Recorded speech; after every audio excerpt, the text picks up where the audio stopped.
Libertação é isso. De vez em quando acontece que alguém está num estado de extrema opressão e fica possesso.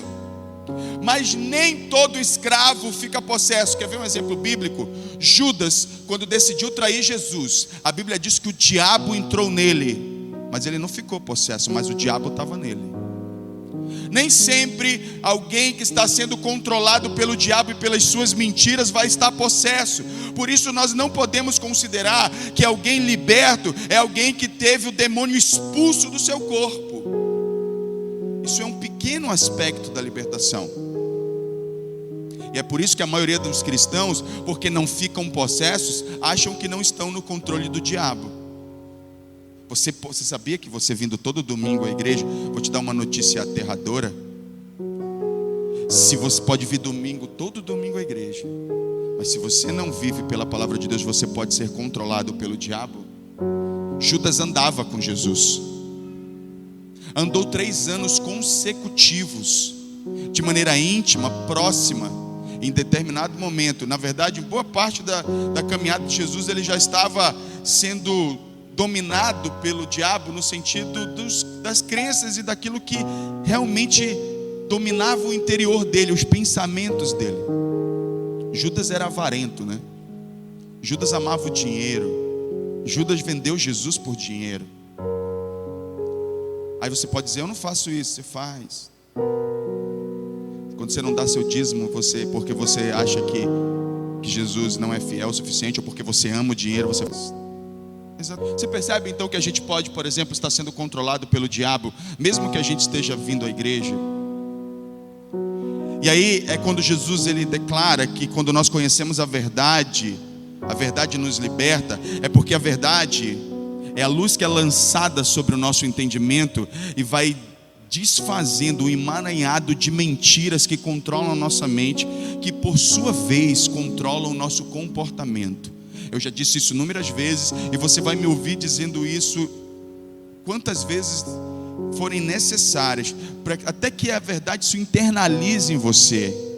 Se Satanás dominar sua mente, ele domina seus sentimentos. Se dominar teus sentimentos, domina o teu comportamento.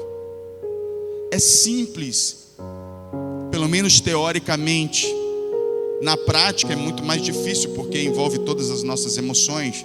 Mas se você conseguir racionalmente pensar sobre isso, e nós temos que prestar um culto racional, de acordo com Romanos capítulo 12, versículo 1, nós devemos prestar um culto racional a Deus. Isso não significa que vamos deixar de ser espirituais quando a gente usa a nossa mente. Pelo contrário, toda a espiritualidade real acontece em uma mente transformada. Toda a espiritualidade, tudo aquilo que é externo, se não está sendo fundamentado por uma mente transformada, é teatro. Você pode muito bem, num culto como esse, levantar as suas mãos, chorar, ou num culto pentecostal, como nós tivemos no nosso retiro, a gente pode rodar no manto. Mas se isso não é fundamentado por um conjunto de verdades alinhado com a palavra que domina a nossa mente, isso é apenas performance externa. Não tem jeito, é a verdade. É a verdade. A verdadeira espiritualidade, ela vai entrar como uma espada, como a própria Bíblia diz, na sua consciência, vai fazer separação. A Bíblia é poderosa para fazer isso. Ela é mais cortante que espada de 2 gumes, capaz de separar alma de espírito. É capaz de separar o que é humano do que é espiritual. É capaz de discernir pensamentos, é o que diz Hebreus. A gente precisa começar então a viver a verdadeira espiritualidade aqui, para que tudo que está aqui se externalize com integridade, com verdade. Caso contrário, é tudo performance. A gente assume uma postura por fora que não é real por dentro. Eu vou mostrar para você na Bíblia. Eu vou mostrar tudo isso que eu estou falando para você na palavra de Deus. Então eu comecei tudo isso, nem comecei a pregar, para dizer uma coisa para você.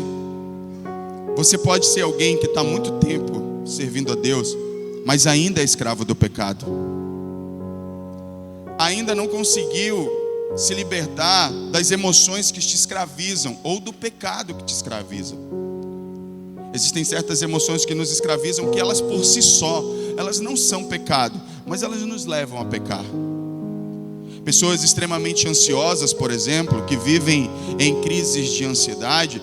Você ter crise de ansiedade, ninguém vai para o inferno porque tem crise de ansiedade. Ninguém vai, isso não é pecado. Mas é bem provável que por conta das suas crises de ansiedade você sempre faça escolhas erradas. É bem provável que por conta das suas crises de desespero você escolha errado. Ao invés de escolher a vontade de Deus, você escolhe aquilo que é mais confortável ou que tem lógica para você, mas não tem alinhamento bíblico. Por isso a gente precisa tratar das nossas emoções, porque se você não tratar das suas emoções, você vai fazer escolhas erradas na vida. Nós somos seres emocionais. Eu estou fazendo aqui, esse primeiro momento, é meio que um resumo de toda a mensagem, porque eu vou falar sobre essa questão emocional, eu vou falar sobre a luz do Evangelho na nossa mente, eu vou aprofundar esses assuntos hoje, mas eu quero dar um panorama geral do que nós vamos tratar. Você pode ser liberto, só talvez não é como você achava que era. Você vai vir na igreja, o pastor vai fazer uma oração forte. O que mais me procuram é pedindo: pastor, só faz uma oração forte em mim, para ver se eu sou liberto. Irmãos, eu não encontro fundamento bíblico para esse tipo de coisa. Não existe na palavra. Não existe uma oração. Eu não estou dizendo que não exista uma oração da fé. A Bíblia fala sobre a oração da fé que cura o enfermo. Isso é um milagre. Deus pode, Ele opera por milagres, Ele é poderoso para fazer isso. Mas muitas vezes, no que diz respeito a libertar você do pecado e das suas emoções, Ele vai fazer isso por meio da mudança da sua mente, através da verdade da palavra. Por isso que Ele disse: conhecereis a verdade vos libertará. E aí, para começar a pregar, feita essa introdução, eu quero mostrar uma coisa que é no mínimo interessante para você. A palavra, quando a gente lê e conhecereis a verdade vos libertará, essa palavra verdade no grego, aletheia ou aletheia, porque tem um acento no final, eu não sei se é assim que pronuncia corretamente, ela significa, entre outras coisas, mas ela significa sinceridade de mente. E conhecereis a verdade. O que vai acontecer quando a gente conhecer a verdade? A gente vai andar em sinceridade de mente. Outra coisa, é uma mente que depois de ser atingida por essa verdade, ela é livre de paixão. Livre de paixão, uma mente que agora não se move pelos seus desejos ou paixões, mas se move pela verdade que acabou de ser lançada nela. Uma mente livre de simulação. Acabei de falar para vocês, se você não muda a sua mente, todo seu ato externo, ele é simulação, performance, teatro. Às vezes, quando eu digo isso, eu vou ser bem honesto, irmãos, até para que isso não soe ruim demais. Às vezes não é que seja uma coisa que você queira fazer intencionalmente, que você está sendo dissimulado. Simular é você agir com falsidade. Você quer honestamente mudar a sua vida, só que o meio que você escolhe para isso é tentar adestrar você mesmo. Não faz isso, não faz isso, não faz aquilo, não posso fazer isso. Mas você não trabalha o seu interior e os motivos por que faz determinadas coisas. Quando estou entendendo o que eu estou dizendo? E é isso que é libertação. É você entender os seus motivos. Por que você é assim? Por que você age dessa maneira? Por que você faz o que faz? Por que o pecado que você pratica, ele é tão prazeroso para você? Quais são os seus motivos para isso? O que você busca quando você vai no pecado? O que você está buscando lá? Quando você bebe um gole de cerveja, quando alguém fuma um cigarro, ou cheira o pó, ou fuma maconha, ou faz sexo desregradamente, ou faz sexo imoral, ou procura, mesmo dentro de uma aliança, um sexo que não é natural. O que essa pessoa está procurando com esse pecado? Porque tem uma busca envolvida, tem um motivo de ser. Ninguém nasce assim, não. Ninguém nasce com a sua vida sexual completamente desregrada, por exemplo. Nós vamos nos tornando isso com o tempo. Isso tem a ver com a nossa história. Então o sexo, ele assume agora um outro papel na nossa vida. Eu estou dando o sexo como exemplo, pode ser outra coisa. Para uns é a bebida. Eu diria até que o vício ele vai assumir um papel, seja ele do que for, seja sexo, bebida, droga, seja o que for, dinheiro. Tem gente que é viciada em dinheiro. Ele vai assumir um papel na nossa vida, papel de ser nosso pai, suprir nossas carências, papel de nos preencher quando ele não tem poder para isso. E são essas estruturas que a verdade de Deus vem confrontar e lançar luz para nos trazer liberdade. Só que a maioria de nós não se propõe a isso. Nós não queremos falar dos nossos motivos. Nós nem sabemos às vezes que temos motivos para fazer essas coisas. Nós só sabemos que queremos e a gente não para pensar no porquê. É isso que eu quero dizer para você, que eu estou convidando você a refletir sobre o que te escraviza, porque existem motivos. Vou dar outro significado: e conhecereis a verdade. Conhecer verdade sinceridade de mente, já falei, livre de paixão, já falei, livre de simulação, livre de falsidade, livre de engano. Isso é conhecer a verdade. De acordo com a Bíblia Strong, do grego original, a palavra usada quando o autor escreveu, ele tinha a intenção de dizer: olha, no dia que a sua mente for tocada pela verdade da palavra, você vai se ver livre de toda simulação, de todo engano, de toda falsidade, de tudo aquilo que te aprisiona. Então nós vamos começar a entender que a maioria de nós, a gente quer libertação. A gente quer ser livre. Alguém aqui quer ser livre para a glória de Deus? Alguém quer ser livre dos seus pecados e das suas emoções? Diga: eu quero. Aleluia. Se você quer, e eu creio na honestidade do seu coração, eu creio que quando você busca Deus, quando você vem à igreja, você sinceramente quer uma vida nova. Só que te ensinaram, ou de alguma maneira você passou a crer que ao ouvir aqui e fazer alguns ritos da igreja, isso vai fazer você ser livre. Não funciona assim. Definitivamente tire isso da sua cabeça. Tire essa crença enganosa da sua mente, porque não é assim que funciona. Precisa haver um processo de renovação da sua mente. Assim nos diz Paulo em Romanos capítulo 12, a partir no verso 2 mais especificamente. Nós precisamos abrir a nossa mente para que a gente possa, e não vai ser, embora Deus possa fazer, eu não estou dizendo que Deus não possa vir à sua vida. Você é alguém que está aprisionado no pecado, e você então começa a buscar a Deus. Já começo a dizer que mesmo que aconteça um milagre na sua vida, eu tenho certeza que ele não vai acontecer assim. Você já vai buscar muito, tem um processo acontecendo. Mas Deus pode te libertar, sim. Pode, mas na maioria das vezes ele escolhe não fazer. Deus podia, hoje o Genildo estava dando a palavra lá no devocional, no nosso retiro, maravilhosa palavra, viu? E ele falou uma coisa interessante. Quando Israel Deus chamou Moisés para libertar Israel do Egito. Ele disse: vai lá, vou te mandar para... Só que aí Deus vai lá e endurece o coração do faraó. Ele até disse: se fosse eu dizer, por que o Senhor mandou eu então? Você só vai endurecer o coração dele. Porque de fato existe um porquê e um processo necessário para que uma libertação genuína aconteça. Se aquele faraó não passa, na verdade existe um porquê. Deus estava confrontando cada divindade egípcia em cada praga que aconteceu naquele lugar. Então havia um propósito para que no final das contas faraó se rendesse definitivamente. Mas perceba que a libertação de Israel, embora Deus pudesse fazê-lo, ele preferiu não fazer. Ele disse assim: eu vou só tirar. Não, houve um processo, levou algum tempo. Então nós precisamos colocar isso na nossa cabeça, que talvez o seu processo de libertação ele vai levar um tempo. Você precisa caminhar nele, você precisa andar e precisa continuar crendo e perseverando. Mesmo quando as coisas ficarem difíceis, continue caminhando com Jesus no seu processo de libertação. Um outro, eu diria, sentimento que a gente tem, ou desejo, é que Deus ele opere esse milagre, essa libertação na nossa vida de maneira rápida, sem que a gente se esforce, para que fique cômodo para a gente. Então seria melhor, se eu tenho esse desejo, Deus, só tira, porque eu não quero ter. Quantos de vocês já não fizeram essa oração? Deus, só tira esse desejo de mim. Eu não quero ter esse desejo.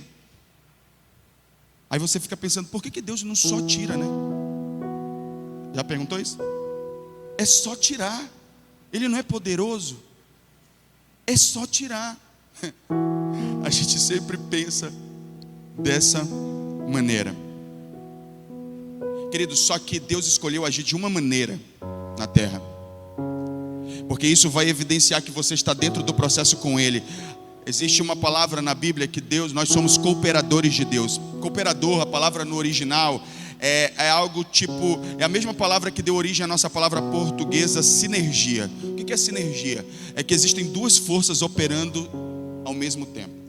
É como se Deus dissesse assim: eu posso fazer por você, mas eu quero que você se envolva com o seu processo. Eu quero que você creia em mim, porque cada parte do processo evidencia prioridade, evidencia fé, evidencia humilhação, evidencia o controle de Deus. Sem isso, nós seríamos simplesmente um grupo de pessoas mimadas, que nós diríamos para Deus: só tira, Deus.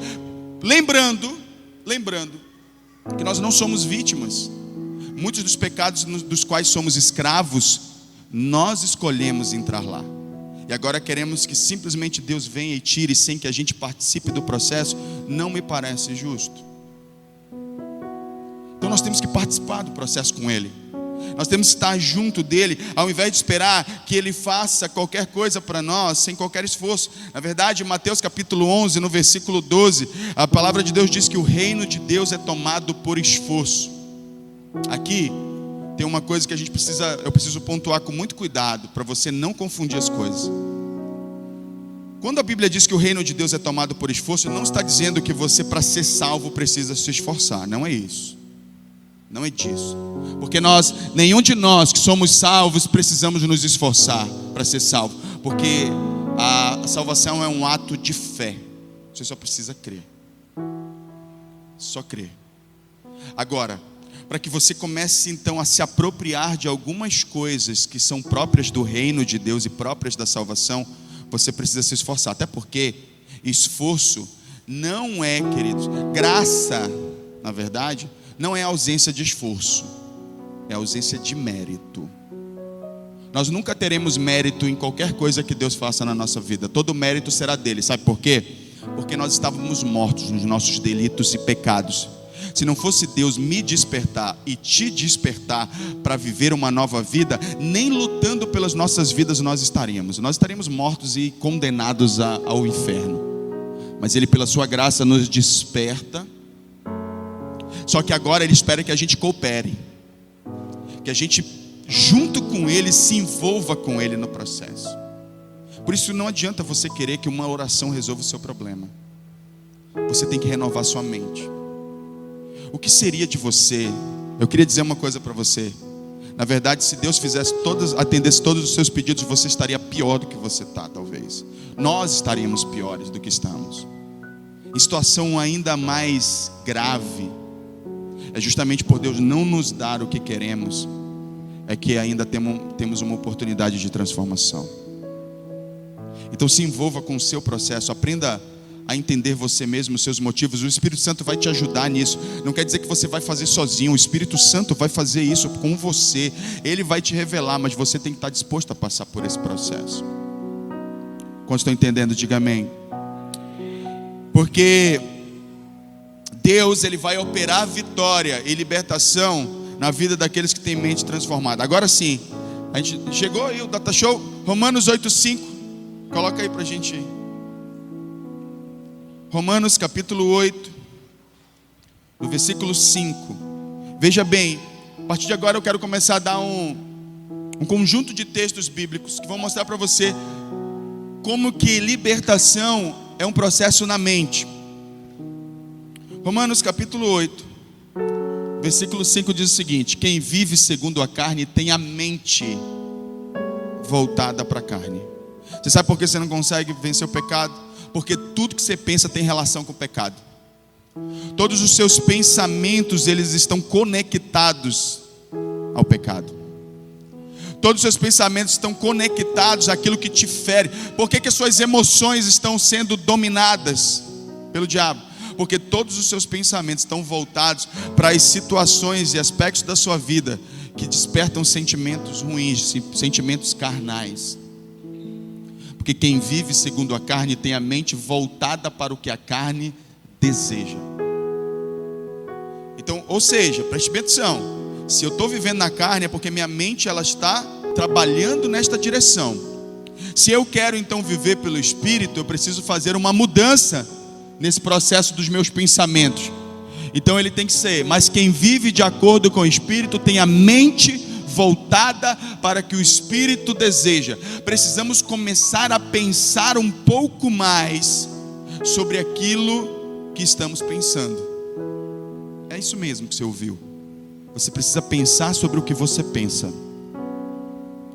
Você pensa demais. Você já acorda, talvez pensando no pecado, nos desejos. Você já acorda pensando o quanto você está com raiva, com ódio, ressentido, machucado, machucada. E toda a sua mente, durante todo o dia, ela gira em torno disso. Não tem como você viver uma vida espiritual assim. Colossenses, capítulo 3, versículo 2. Vamos ler a partir do 1, só para dar contexto. Bota 1. Portanto, já que vocês ressuscitaram com Cristo, procure as coisas que são do alto, onde Cristo está assentado à direita de Deus. Ó, o 2. Mantenham o pensamento nas coisas do alto e não nas coisas terrenas. Você precisa começar a gerenciar seus pensamentos. Eu vou dar um exemplo a nível da área sexual. Eu já disse isso, já contei meu testemunho. Eu decidi, pelo menos por hora, eu estou orando, não fazer uma mensagem especificamente sobre libertação para a área sexual. Porque, na verdade, o sistema de vício, ele é igual para todos, seja para sexo, seja para droga, seja para álcool. O sistema, a estrutura do sistema de alguém viciado é a mesma. Então, se alguém quer ser liberto, seja de qual vício for, ela precisa ter uma mudança na mente. Mesmo as pessoas que dizem assim, poxa, eu era usuário de droga aqui e Deus me mudou assim. Alguma coisa mudou na mente dela. Todas as vezes que eu converso com alguém, a pessoa ela teve uma revelação de alguma coisa. Essa revelação foi tão profunda na mente dela que mudou os sentimentos dela, que mudou o comportamento dela. Eu já ouvi testemunho de pessoas assim, eu parei de... Eu vou usar o exemplo do Genildo que ele deu exemplo hoje. Eu já ouvi outros irmãos contando testemunho que bebiam e de repente eu ouço eles dizendo assim, não, de repente eu percebi, eles perceberam com a mente alguma coisa. Eles perceberam que isso aqui está destruindo minha família. Eles perceberam com a mente que isso aqui está me destruindo, isso aqui está me envergonhando, isso aqui está envergonhando minha família. Alguma verdade veio à mente. Essa verdade, quando veio à mente desses irmãos, causou um sentimento de constrangimento, de decisão, dizendo, não quero isso. E aí eles passaram então, e aí foram buscar uma alternativa. E normalmente para a maioria desses irmãos está lá a verdade de Deus, olha, você pode ser liberto. Aí tem que fazer o que o Genildo falou, tem que tomar posse. Eu posso, eu vou, eu consigo, porque Deus é comigo. Você não pode ficar como vítima a vida toda, eu sou assim. Ok, quando a palavra vier na tua mente dizendo, te mostrando que alguma coisa mudar dentro de você, você precisa dizer, ok, tem uma saída para mim. Hoje o Espírito Santo está dizendo para você, há uma saída para você, há uma saída para a sua família, há uma saída para as suas emoções, para os seus medos, para as suas angústias, para as suas dores. Há uma saída em Cristo. Você simplesmente, por exemplo, quando você ouve essa mensagem agora, sabe o que pode estar acontecendo na sua mente? Exatamente o que eu estou dizendo. Alguma coisa está surgindo como uma revelação, como uma luz. Eu vou já falar disso. E está dizendo para você, eu posso ser liberto. Só que depois de algum tempo você vai perdendo a fé e você vai deixando que isso se perca. Você não alimenta isso. Qual pensamento se alimenta? Não. O desejo vem. Quando o desejo vem, a primeira coisa que você faz é ceder. O pensamento de vitória, de que dá, de que é possível, dá lugar ao pensamento de derrota. Sabe por que a gente aceita o pensamento derrotista? Essa é a desculpa racional que a gente dá para ceder ao pecado. Não, é melhor nem tentar, porque eu não consigo. Você nem tentou. Aí alguns tentam, aí cai lá na frente, tipo assim, tentei, não deu certo. Quem disse para você que seria imediato? Eu vou dar um exemplo simples. Eu já dei esse testemunho várias vezes. Vocês sabem que o meu testemunho é na área sexual. Eu era viciado em pornografia. Então alguém que via pornografia diariamente, quando eu comecei, e eu tinha todas essas neuras que eu acabei de falar com você aqui, eu dizia, não, Deus tem que me libertar. Por que Ele só não me liberta? Eu não quero ter isso. Por que Ele não só tira? Eu fazia orações do tipo, Deus, eu renuncio os meus desejos, pronto, são todos teus. Como se isso fosse resolver. Porque a verdade é que eu não queria. Eu vou dizer a verdade a meu respeito. Só que quando eu não estou criando a teologia da experiência, mas eu sei que muita gente segue o mesmo caminho. Você sabe por quê que eu queria que Deus me libertasse? É porque eu só queria ser livre da vergonha que aquilo me causava. Eu não queria de fato me relacionar com Jesus. Jesus só vai libertar pessoas que querem de fato se relacionar com Ele. Porque viver uma vida livre é resultado de ter um relacionamento com Jesus. Ele vai transformando a nossa mente vez após vez. Só que quando você pensa que todo dia você tem que orar, tem que ler a Bíblia, você quer ser livre do pecado, mas por outro lado você não quer ter essa rotina. Aí fica nesse impasse. E agora? Eu não quero pecar, mas eu também não quero ler a Bíblia todo dia, mas eu também não quero me relacionar todo dia. E aí, o que fica implícito nesse comportamento? Se você nunca pensou sobre isso, eu quero que você pense. Se eu não quero me relacionar com Jesus diariamente para ser livre, eu não quero Jesus, eu só quero o que Ele pode me proporcionar. E Deus não quer se relacionar com gente assim. E é por isso que Ele não faz. Faz sentido para vocês? É lógico. Não precisa nem de uma revelação tão absurda para a gente entender que tem certas coisas que Deus não faz na vida de determinadas pessoas, porque está claro para Jesus que essa pessoa não quer Ele. No dia que eu entendi que eu precisava só querer Jesus acima de todas as coisas, minha vida ela mudou. Eu fiz uma seguinte oração para Deus: Deus, eu não sei se eu vou conseguir me libertar da pornografia, mas eu vou me comprometer uma coisa com o Senhor. Eu vou buscar o Senhor todo dia. Eu posso até ir para o inferno. Eu fiz exatamente esta oração. Eu posso até ir para o inferno por não conseguir, porque eu não conseguia me ver liberto. Eu não conseguia me ver sem ver pornografia e tudo aquilo que a pornografia resulta. E aí eu disse isso para Deus. Eu disse, eu não sei se eu vou conseguir ser liberto, mas eu vou tentar todos os dias da minha vida buscar o Senhor. Resultado, Jesus me libertou depois de tanto buscá-lo. E aí eu lembro que de tanto me relacionar com Jesus, a minha mente foi começando a ser afetada sobre essas crenças que eu tinha. Eu lembro que eu passei 40 dias sem ver pornografia. Gente, isso era um recorde. Eu era igual um viciado, eu contava os dias que eu ficava sem ver pornografia. O alcoólatra não faz isso? Estou tantos dias limpo. Estou 40 dias sem beber, 30 dias sem beber. O viciado em drogas também, o viciado em sexo também faz a mesma coisa. E eu contava os dias que eu ficava sem ver pornografia. E no dia que eu fiquei 40 dias, esse foi até um período de consagração que eu fiz, eu abri mão do celular. E aí Deus foi me mostrando algumas verdades. Eu fiquei 40 dias e fiquei bem.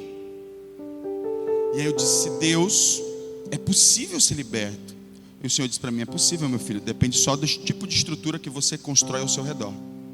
Tu passa o tempo todo na frente do celular, com a sua mente voltada para a carne, mas quer a vida do Espírito. Isso não é possível. Você tem que ser capaz de fazer renúncias de coisas que você sabe que te levam para o pecado. Ali eu tomei algumas decisões. Falei, nunca mais acesso o celular e vou ficar com o celular sozinho em lugar nenhum. E eu fui tomando minhas decisões. A partir do momento que o Senhor vinha com a sua palavra e afetava a minha mente, trazia luz sobre a minha mente. Portanto, nós acabamos de ver aqui sobre os dois textos é que só tem uma maneira de a gente vencer o pecado, é mudando nossos pensamentos. Isso só é possível através de uma relação contínua com Deus. Mesmo todas as vezes que você se sente em pecado, o que Satanás vai dizer para você? Que você tem que se afastar de Jesus, você tem que se consertar, para depois você voltar a se relacionar com Ele. Eu quero dizer que isso é uma mentira. Não faz o menor sentido. Se a gente pensar logicamente, não faz sentido. Vamos lá. Jesus morre pelos meus pecados. Ele morreu pelos meus pecados, pelos seus pecados. Diga amém. Se Ele morreu pelos meus pecados, para me salvar, para me libertar, por que eu tenho que me afastar dele para me consertar e depois voltar a me relacionar com ele? Para que ele morreu então? Não faz sentido. Quando eu peco, eu tenho que humildemente, humilhado, envergonhado, quebrantado. Porque se tem uma coisa que Deus não despreza, um coração quebrantado, segundo a sua palavra, eu tenho que dizer: Deus, eu estou morrendo de vergonha, mas eu pequei de novo, mas eu estou aqui.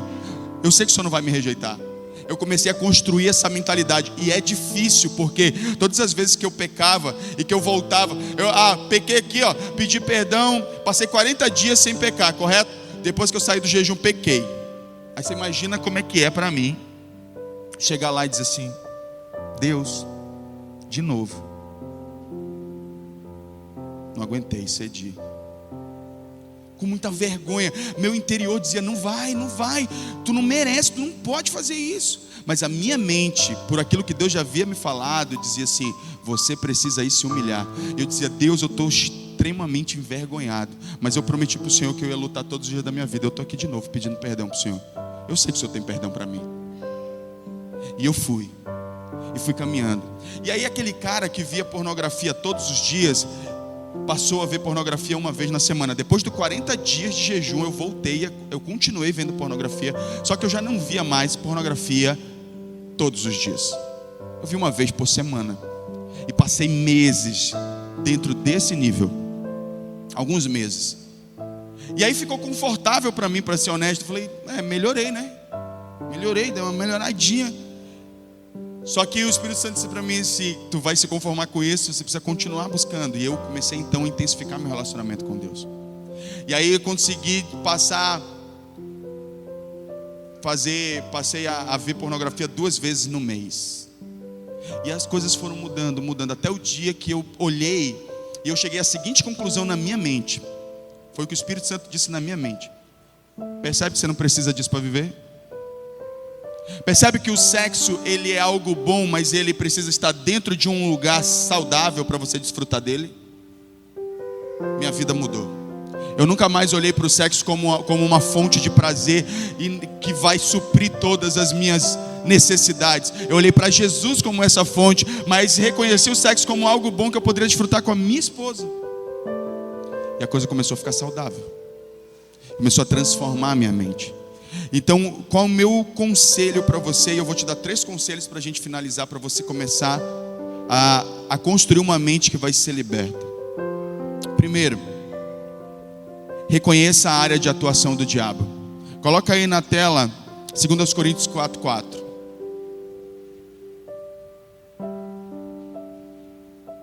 O Deus dessa era cegou o entendimento dos descrentes, para que não vejam a luz do evangelho da glória de Cristo, que é a imagem de Deus.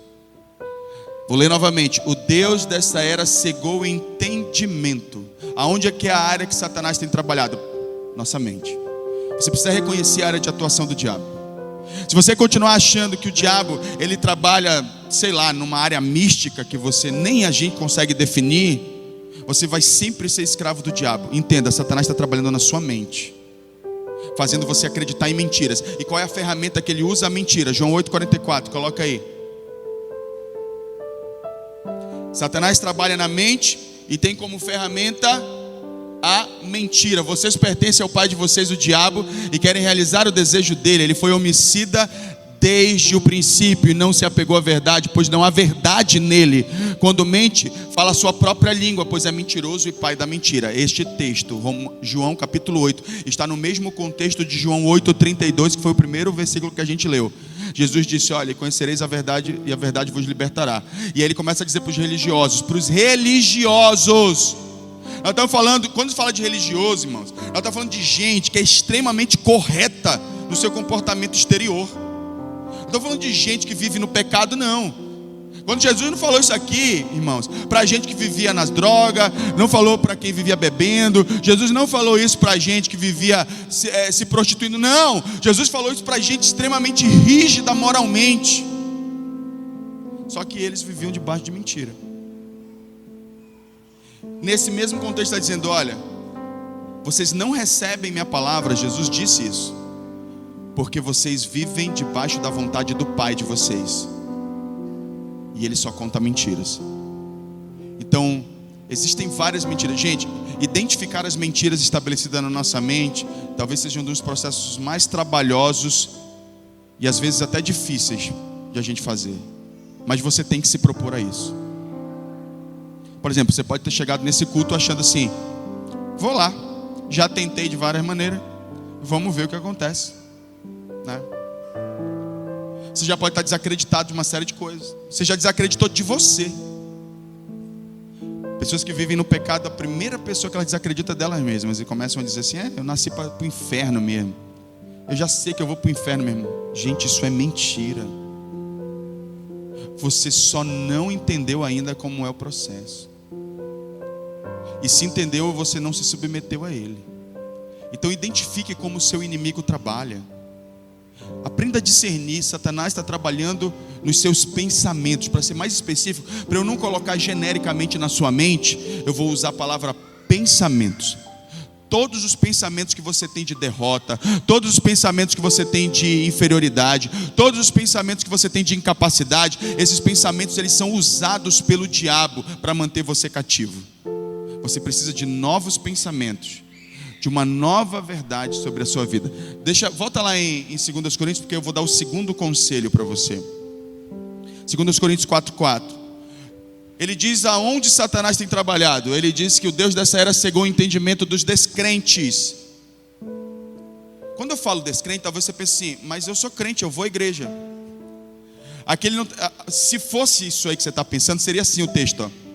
O Deus dessa era cegou o entendimento daqueles que não vão à igreja.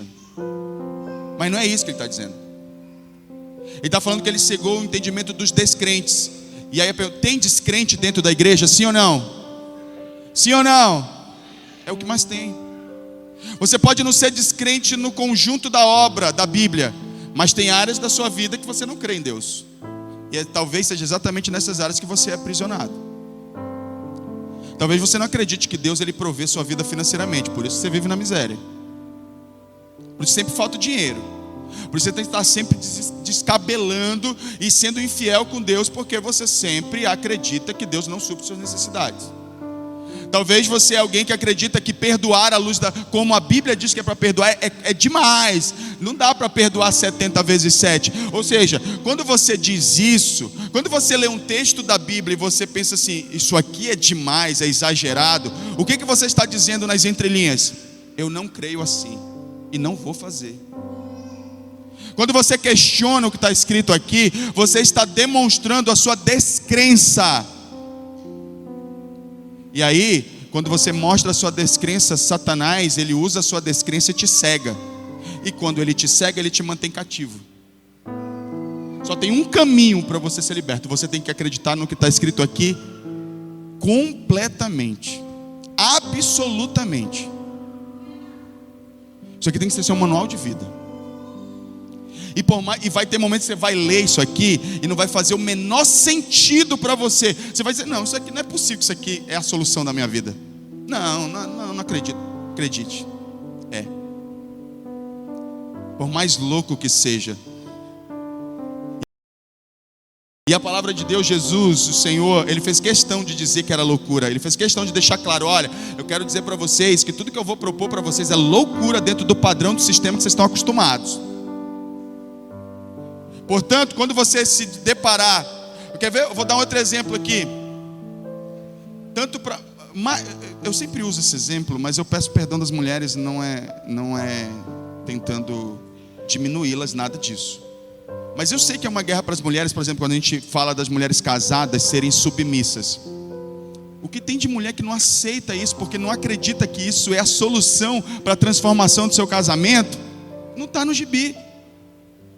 Aí ela está demonstrando a descrença dela nessa parte da Bíblia, ao mesmo tempo que por anos se arrasta com um casamento problemático. Ela não tem a solução, não se submete à palavra, e aí Satanás faz o quê? Cega o entendimento dela. Aí ela constrói pensamentos do tipo: Deus me livre de ser submissa para um homem desse. Se for submissa para um homem desse, ele vai montar em mim. A mesma coisa os homens. Existem mentiras que também acompanham os homens, que eles acreditam que amar, que não acreditam na sensibilidade e que amar é levar dinheiro para casa, que questionam o que é amar como Cristo amou. Enfim, o que você questiona da Bíblia é a área de descrença que Satanás ele trabalha para te cegar e te manter cativo. Aí eu faço uma pergunta para você: será que a área em que você, suas emoções, ou que você é preso em um pecado, não vem de alguma descrença daqui? Pessoas carentes que querem suprir as suas necessidades com sexo, bebida e droga, é porque normalmente não acreditam que são amadas por Deus. Mas são descrentes disso. Não, Deus me ama? Ama nada. Se Ele me amasse, eu não tinha passado pelo que eu passei. Só que existe uma série de coisas que ele precisa entender a respeito disso. Porque ele foi levado a se ver como vítima. E às vezes o é de fato. Mas ser vítima e ser vitimista são coisas totalmente distintas. Você pode reconhecer que você foi vítima de abusadores, de pessoas más, mas isso não te coloca nessa condição eternamente. Você pode simplesmente dizer: ok, fizeram isso comigo, isso me gerou dano, mas eu não permito ficar escravo disso, porque isso não vai determinar o teu futuro. A escolha é sua. A escolha é sua. Agora, o vitimismo, ele escolhe ficar na dor para ter um argumento para as suas atitudes, para ter sempre uma desculpa. Eu sou assim por causa disso aqui. Se não tivesse feito isso aqui comigo. Você escolheu ficar aí. Você agora já não é vítima. Você não é uma mera vítima da coisa. Agora você é alguém que usa a sua dor para justificar os seus erros. Aí você nunca vai sair daí. Nunca. Primeira coisa, admita que você é vítima. Mas a segunda coisa, perdoe aqueles que te abusaram, te machucaram, te feriram. Aí vem: mas eu não acredito no perdão. Eu não posso perdoar pessoas assim. Pode. Só que você não acredita no perdão bíblico. É outra coisa. O que está te paralisando é a descrença muitas vezes. Então você precisa começar a crer. Um outro conselho é, depois, deixa 2 Coríntios. Deus dessa era cegou o entendimento dos descrentes. Para quê? Para não verem a luz do Evangelho. E nessa parte da luz do Evangelho, eu vou tentar resumir de maneira que fique muito clara para você. Essa luz, a palavra luz na Bíblia, ela significa, dentre outras coisas, e principalmente, revelação. Alguém que recebeu luz é alguém que recebeu uma revelação. Recebeu um entendimento. Veja bem que quando você tem áreas de descrença na sua vida, você fica cego para receber a revelação que você precisa para ser liberto daquilo. Você precisa abrir o seu coração. Você está com as suas emoções, os seus pensamentos completamente cauterizados, endurecidos, rígidos. Não é assim. É assim e é assim. Não, não é assim. Sai desse lugar. Deixa Deus falar uma coisa nova. Ele vai trazer uma revelação nova ao teu coração. Você sim é amado. Sim, você pode. Sabe, a Bíblia diz lá em Joel capítulo 3: digo fraco, eu sou forte. Coloca Provérbios 23:7 aí na tela. É 23:7. Coloca a tradução Almeida. Não, primeiro antes de colocar, lê esse texto aqui, ó. Pois ele só pensa nos gastos. Ele lhe diz: come e beba, mas não fala com sinceridade. A versão Almeida parece que não tem nada a ver com isso, mas eu vou explicar para vocês. Essa aqui é a tradução NVI. Então ele está falando de alguém que está dizendo. Eu vou já traduzir para você chegar na outra tradução. A gente já está junto na linha de raciocínio. Ele está falando de alguém que está dizendo para você: vem, coma, beba, se divirta comigo. Só que ele diz assim: só que essa pessoa que está falando isso, ela não é sincera. Porque na verdade, na mente dela, ela só está pensando nos gastos. É aquela pessoa que diz assim: ô irmão, vai lá em casa, fica aqui, come alguma coisa. Mas na mente dela assim: miserável, vai comer minha comida todinha. Oh, miserável, tomara que nunca volte. Nunca mais convido. Aí quando ele vai embora, assim: ô irmão, tô doido pela próxima. Mas na mente dele, eu nunca mais convido esse indivíduo na minha casa. Então ele está falando de alguém que presta atenção, o que ele está dizendo aqui?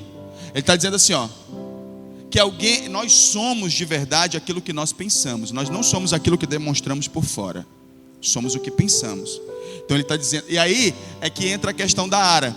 Olha a tradução, olha como é que o autor, o cara que traduziu para outra tradução, traduziu. Coloca aí. Almeida, qualquer uma Almeida. Porque na Almeida está assim, essa parte, ele só pensa nos gastos. Eu vou logo adiantar. Como ele pensa na sua alma, assim ele é. Não tem nada a ver com ele só pensa nos gastos. Uma coisa não tem nada a ver com a outra, parece. Só que quando você entende o contexto, que ele está dizendo é que nós somos de verdade o que nós pensamos. Então, pense sobre o que você pensa a respeito de você mesmo.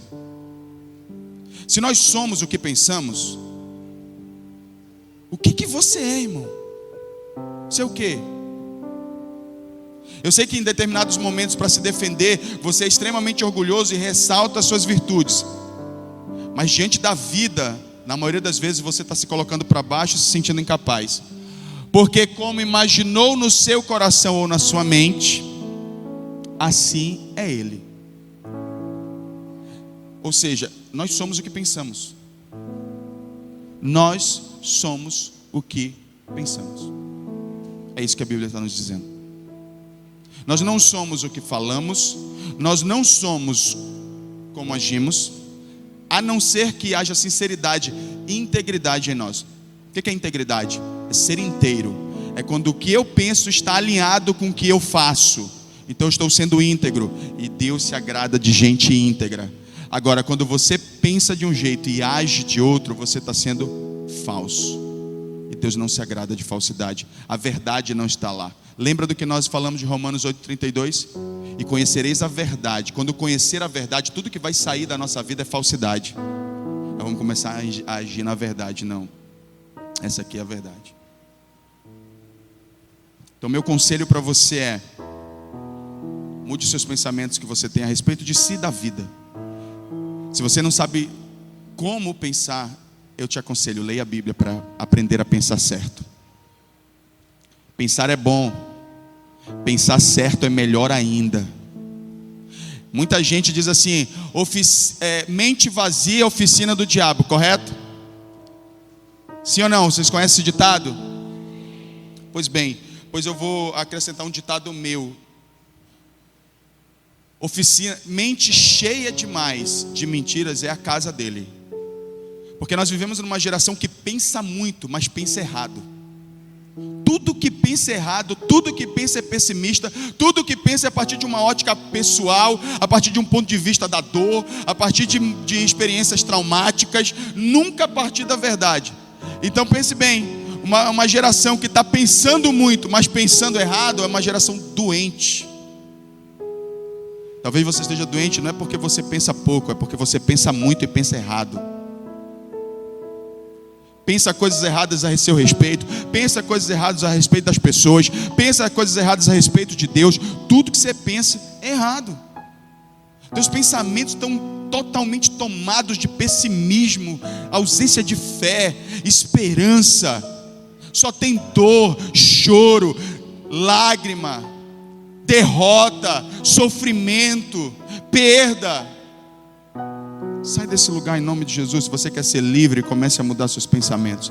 E para eu finalizar, aprenda a submeter suas emoções à sua fé. Deixa eu só explicar uma coisa para vocês a respeito disso. Coloca 1 Coríntios capítulo 14, versículo 15 na tela. Nós somos seres emocionais e nós temos que aprender a equilibrar as nossas emoções com a nossa fé. As nossas emoções fazem parte de nós e não tem como mudar isso, mas elas não podem te controlar. Olha o conselho, 1 Coríntios 14, versículo 15. Olha o conselho que Paulo dá para a igreja, que eu sei maravilhoso. Então o que farei? Orarei com o espírito, mas também orarei com entendimento. Ele está falando do uso dos dons espirituais, de pessoas que quando supostamente estão se movimentando espiritualmente, elas perdem sua consciência. Elas não pensam, só agem por emoção. Elas não têm consciência que estão fazendo ali. Paulo está dizendo: não estou dizendo para você que isso seja errado, você se movimentar por algum momento, em algum momento, num culto, por exemplo, você sente algo da parte de Deus e aquilo você se expressa e adora. Maravilhoso. Só que não perca o entendimento quando fizer isso. Faça com entendimento. Olha o que ele diz mais: cantarei com o espírito. Quando a gente canta, a gente não se emociona. Mas também cantarei com entendimento. Mas também cantarei com a minha mente. Sabe o que é isso? Dentro do processo de adoração, quando essa adoração ela é consciente, quando você discerne o que você está cantando, é quando você coloca a mente no processo. Paulo está nos ensinando uma grande lição aqui. Aprenda a gerir suas emoções e a sua mente. Nunca deixe que as suas emoções tomem o controle. Elas têm que estar lá, mas elas não podem controlar. Quer ver um outro texto onde Paulo aprendeu isso, só que quando os sentimentos são ruins? Coloca aí 2 Coríntios capítulo 4. Eu falei sobre uma nova mentalidade semana passada para lidar com as adversidades. Olha só como é que Paulo lidava com as adversidades. 2 Coríntios capítulo 4, a partir do verso 8. De todos os lados somos pressionados, mas não desanimados. Ele está reconhecendo o problema, mas ele está definindo como vai lidar com ele. Ficamos perplexos, mas não desesperados. É normal que algo nos espante, mas não é normal que algo nos desespere, porque nós servimos a um Deus poderoso que é nosso Pai. Versículo 9: somos perseguidos, mas não abandonados. Existem pessoas contra mim, ok, existem pessoas contra você, existem pessoas que não gostam de você, esse é fato. Não dá para todo mundo gostar de você, e se isso te machuca, você precisa começar a pensar sobre a verdade. A verdade é que nem todo mundo gosta de você. Dói? Dói ou não dói? Dói ou não dói? Como é que Paulo lida com isso? Ok, algumas pessoas podem não gostar de mim, mas eu não sou alguém abandonado nessa vida. Eu sei que eu sou amado por um Deus. Eu sei que sou amado pelo Deus criador de todas as coisas. Aí ele continua: abatido, sim. Alguma notícia pode te abater, pode te deixar triste, pode te deixar um pouquinho para baixo, pode, mas nunca destruído, nunca paralisado.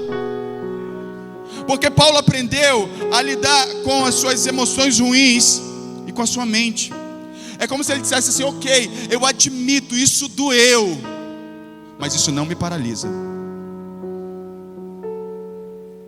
É assim que a gente vive a vida cristã. Não é fingindo ser espiritual, dizendo não, nada me abate. Isso aí, inclusive à luz da psicologia, chama-se mania. Mania é a maneira de alguém lidar com um problema na sua vida, fingindo que ele é muito superior a tudo, assim. Eu sou... Mentira, para de ficar mentindo que não doeu. Doeu, abateu. O ânimo já não... Fiquei meio abatido, meio desanimado, fiquei meio para baixo, mas isso não irá me destruir. Aprenda a lidar com as suas emoções. Caso contrário, você jamais sairá do lugar de escravidão que Satanás está querendo te colocar. Então eu vou repetir meus 3 conselhos para você. Primeira coisa, aprenda, aliás foram 4. Aprenda a entender onde Satanás trabalha. Segundo, entenda as áreas de descrença da sua vida. Onde há uma descrença em relação à vontade de Deus na sua vida, se mapeie, se analise, pense sobre o que você pensa. Ser livre dá trabalho, mas vale a pena, vale muito a pena. Terceira coisa, receba as revelações do Evangelho e se agarre a essas revelações. Quando as verdades vierem à sua mente, se agarre a elas. Não, essa é a verdade, nunca mais vou deixar Satanás me enganar. Outro dia eu vi, acho que foi o Urius postou lá: não permita que na sua mente tenha pensamentos a seu respeito que Deus não tem sobre você. Mais ou menos isso. E por fim, submeta suas emoções à sua fé. Se você quer ser livre, esse é o caminho. Parece simples quando a gente está falando, mas isso é um caminho árduo. E eu chamo esse caminho de cruz. Jesus passou por ele. Jesus foi abandonado pelos discípulos, traído pelo amigo, foi açoitado no corpo dele, humilhado, abandonado pelo Pai na cruz. Ele disse: Deus meu, por que me desamparaste? Mas ele guardava o coração dele nas verdades que ele mesmo havia criado. Como homem, ele fez exatamente isso que eu estou falando. E nós precisamos andar nas suas pegadas. Fique de pé nessa noite em nome de Jesus.